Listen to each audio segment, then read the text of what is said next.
Sheila from UK, when doing the curriculum for the third semester, please can you include teaching us how to find the articles you're reading in the Zohar? Okay, no problem. For me too. Okay, John from the UK, what is the evil eye? I guess it's because Eddie spoke about the evil eye in the last time. I knew you would ask many questions on that. And also Jake from Italy asks, what is the evil eye? Jake? Jake from Italy. What is the evil eye?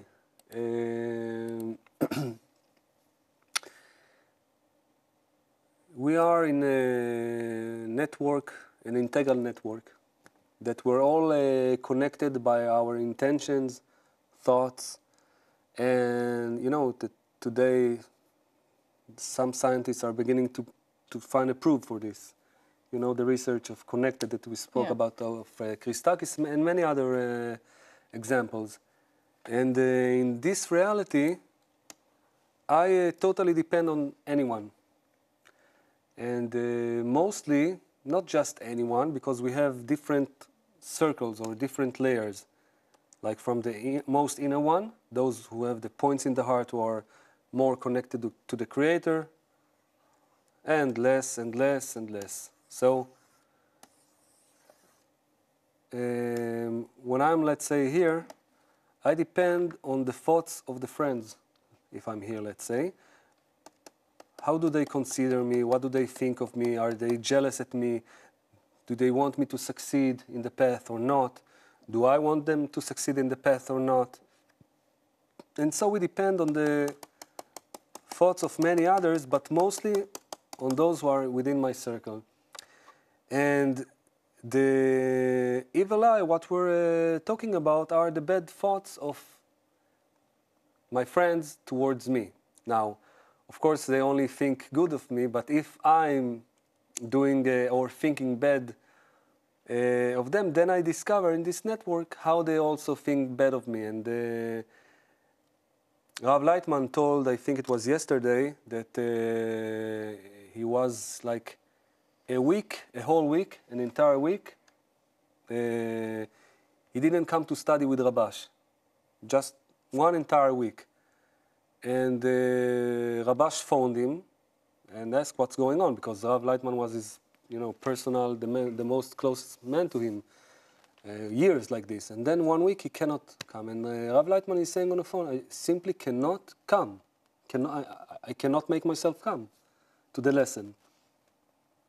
And then Rabash told Rav that there is an evil eye, that the students were jealous at him, and this is why he could not, he was depending on them. The group was jealous at him, so he could not come. He lost his desire or was prevented from coming. And then Rabash did some corrections and Rav Leitman could again come. So this is how we depend on our circle. Really, that just two little things that I would add. This is really a difficult concept to understand, because we're used to understand it from like the beliefs of our grandmothers of the evil eye. It's really quite not the same. There are two sentences from our sages. One is, don't put a stone in the way of the wicked, meaning that you should not place a disturbance in the way of an obstacle in the way of your friend. And actually, when you show them too much of your inner work and whatever, let's call it inner work, you may put an obstacle in their way, and they may actually fall. So you do it not only for yourself, but only for them, but also for them. And the other thing is that there's also a phrase in the sages that there is a blessing on the hidden. That's why also in many cultures of the world, women do not speak about their pregnancy in the early weeks. And this is also the reason why we don't speak about the very inner spiritual things with others in the group. We do try to uplift their spirit. That's what Rabash said.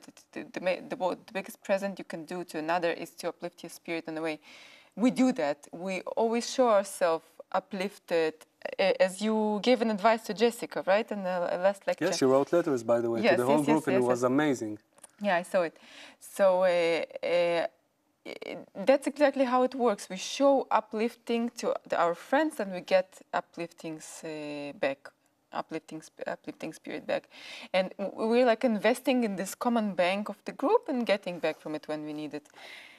But we're trying not to speak about the most intimate feelings on the way. Emil from Bulgaria asks, after the preparation period, is it easier when we pass the Mahsom, and is it easier to climb the 125 degrees? Let's say that it's much more faster, as Rav Leitman explains it. The most difficult point is to pass the barrier, to change a psychological, it's a psychological barrier, to change it from receiving to a reality of bestowal. But the moment you're doing this above your nature, then it's, you know, you can pass degrees and states like in a second. Time is very elastic. And there's a story about one Kabbalist that his disciple came to him and said, I passed, I don't remember how, dozens of states in 1 minute, and his master told, and I counted 400 states in 1 second. So we will pass it very quickly, but don't think that it's simpler than this reality. It's always an effort, always increasing the will to receive, and in comparison, increasing the will to bestow. It's always an effort, it's always the work, because the only thing which defines our freedom of choice, our autonomy, ourselves, is this effort. This is what we have. So we're having in front of us a huge, huge adventure. Joseph from Hungary, will the Tzimtzum Aleph ever be annulled? Annulled. Simple. Yes. No, Joseph. No hope there. The first Tzimtzum, the first restriction will never be annulled. Why? Because if it will be annulled, then we will always be in the opposite of form from the Creator. The first restriction says that we cannot receive, that we cannot use the will to receive with the intention to receive to ourselves. You remember why? Otherwise, we're totally the opposite of the Creator, and this is not the purpose of creation. We will always be receivers, and this is how we perceive our reality, through the will to receive. Our reality, our world. Everything exists here, only that we don't, we're not aware of the first restriction. And this is why we're trying to receive, and this is how, through this intention, we perceive our lives. So it will never be annulled. But the second restriction, yes, it can be corrected.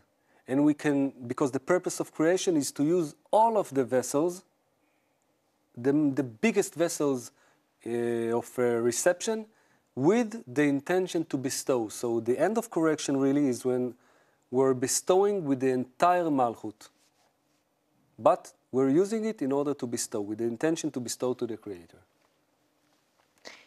Andras from Hungary, how can we prepare to the Congress in the most effective way? You should enter the site, our site of the Congress. Maybe, just maybe, we have it in the, we can see it, the site of the Congress, I'm not sure. It's the site, the address is Euro Congress. You can show my screen now. Euro Congress.info. And you're going to get, can we see this? Thank you. Get prepared.